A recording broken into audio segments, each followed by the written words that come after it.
There are so many neurons in the brain and so many connections that there is actually competition for the neurons to get the electricity in the first place.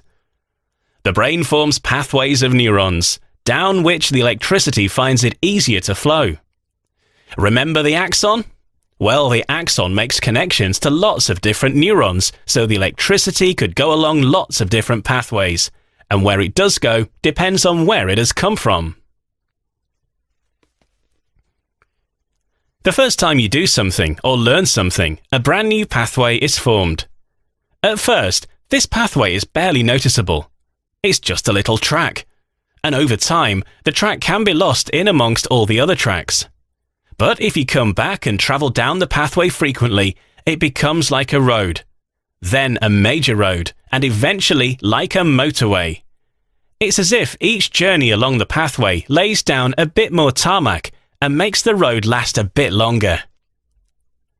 You need to make sure you maintain these pathways in your brain though.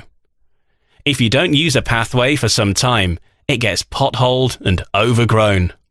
Remember, each time you travel along it, you add more tarmac, which keeps the road in good condition.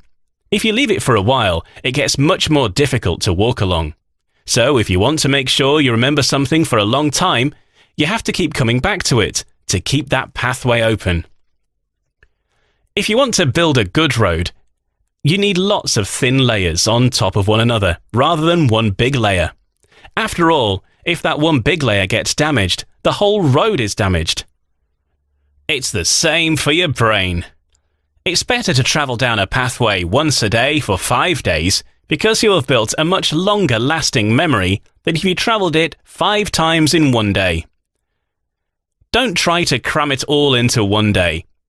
Spread out your learning, and the pathway you build will be much stronger.